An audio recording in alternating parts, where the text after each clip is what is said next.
you feel the morning after the big triumph, huh? Was it really that big? If you were an opera singer at the turn of the century, last night they would have unhitched the horses from your carriage and pulled you through the streets of the city. Darn, all I got was a rude cabbie that tried to overcharge me. You know, I was born at the wrong time. Have I told you how proud I am of you?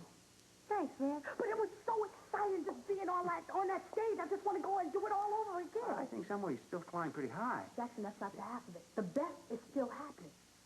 Something terrific is coming down. The only problem is we need Rob, and I don't know where he is.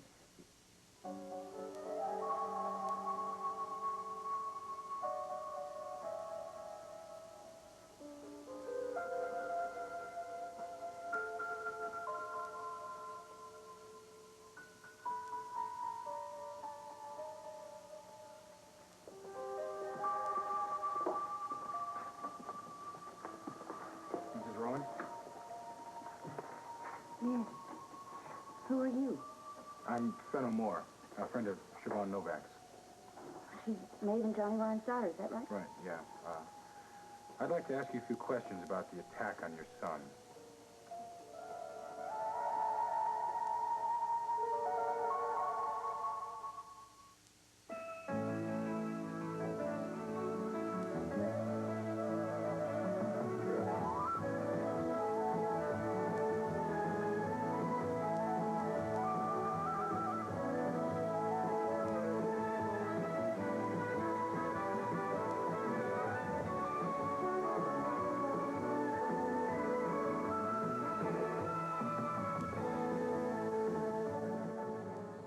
On whose behalf? Roger Coleridge's. Roger hired a private detective? No. This is not a professional assignment.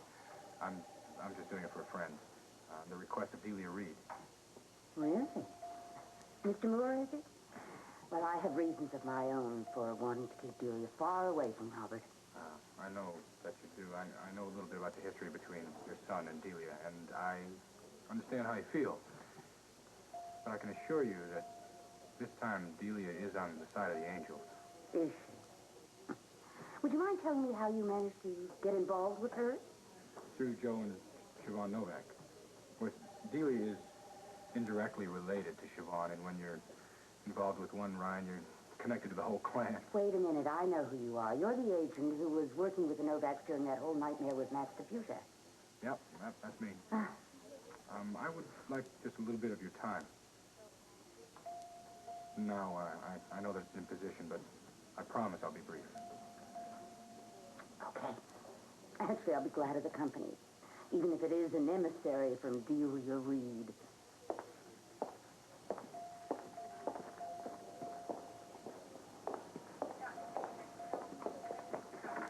I'm not very brave about illness, and I'm afraid I'm finding the waiting lonelier than I anticipated. Wasn't there anyone you can call? My daughter. Unfortunately, she's in Madrid, and I haven't been able to reach her. Well, what about a friend? Well, my friendships aren't the kind that endure well under crisis, Mr. Moore. I'm afraid that, in my circles, we're very careful not to impose on each other emotionally. Besides, most of my friends would probably talk too much and drive me to distraction. I see. How is your son doing? Well, he's stable, which is a good sign. But the truth is, they really don't know how badly he's been hurt. So for the moment, all we can do is just wait it out. Which isn't easy. So the inactivity is... I just feel so incredibly, miserably helpless. I've never been powerless before, you see. There's always been something I could do, but this is... You come here to hear this. You said you had some questions to ask me. Well, actually, a very direct one. Of course. Do you think that Roger Coleridge did this? No, I definitely do not. I know Roger very well, and that kind of barbarism simply isn't in his makeup, no matter how angry he was or what he might have said. I also think it's unlikely that either of the other two suspects could have done it. Although I suppose there's the outside possibility of an accident with John. Robert disliked me so much, and he might have gotten antagonistic. Oh, well, hang on here. Fill me in on these other suspects. John Reed, I take it, is Delia's son? Yes, and the other person is Chaz Saybrook. Well, how are they implicated? Well, to put it bluntly, Robert has behaved rather horribly of late. Not only was there the escapade with Delia, but it seems that he took Nancy Dawn Lewis out for an evening and attempted to make love to her. When she refused him, he got angry and tried to force it. She claims that he was physically abusive and pressed charges.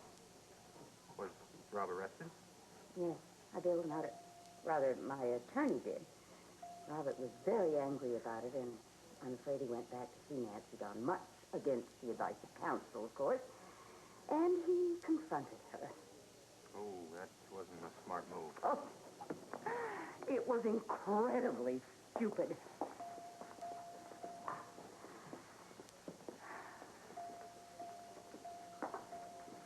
The simple truth is that my son is terribly, horribly spoiled. He doesn't seem to understand that normal rules of behavior apply to him. Well, when he recovers, I'm sure that you will handle everything the way a good mother should. Yes, I will. Thank you for saying that. In any event, I gather the meeting with Nancy Dawn was pretty rough, and she told Chaz Saybrook about it. So when he showed up at my doorstep, he was enraged and wild-eyed and in hot pursuit of Robert. I see. How does John Reed fit into this stuff? Oh, well, he was very angry about what Robert had done to Delia, so he showed up at my apartment last night, too. Looking for your son? Yes. Yeah, he was even angrier than Chaz, if that's possible. Have you made a full report to the police about all this? Well, I told the whole story to Frank Ryan, but so far I haven't been asked anything further. I see. Well, I won't bother you with anything anymore either. Thank you very much for your time. Of course.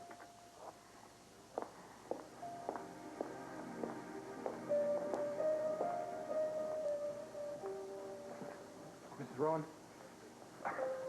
would you mind if I told you about something that happened to me once? It might help. Please, Tookie. When I was a kid, I fell out of bed. Well, actually, I was pushed out of bed by my cousin, Mary Margaret. She's a nun now. But back then, she was a holy terror. And we were playing cards on her bed. And she was cheating. And I caught her. And I called her on it. Well, she smacked me with her doll and pushed me out of the bed. And I landed right on her playhouse. And my head hit the corner of it. I was out cold for 3 days. And Duffy, that's my mother, and my grandmother and all my aunts, they started to say the rosary nonstop. I think I was in pretty bad shape. Well, 3 days later, so I'm told, I opened my eyes, looked straight at my mother, and informed her that I wanted a peanut butter and bacon sandwich. Just like that, and I was fine. I guess, head injuries just, sometimes they happen like that. Well, I think what I'm trying to say is that try not to worry too much. Perhaps I better just stock up on peanut butter and bacon so I'm prepared. I think that would be an excellent idea. Mrs. Rowan, you can come in again. Mr. Bennett, I'm sorry there's no change, but you can come in and sit with him for a while if you'd like. Thank you. If you'll excuse me. Sure.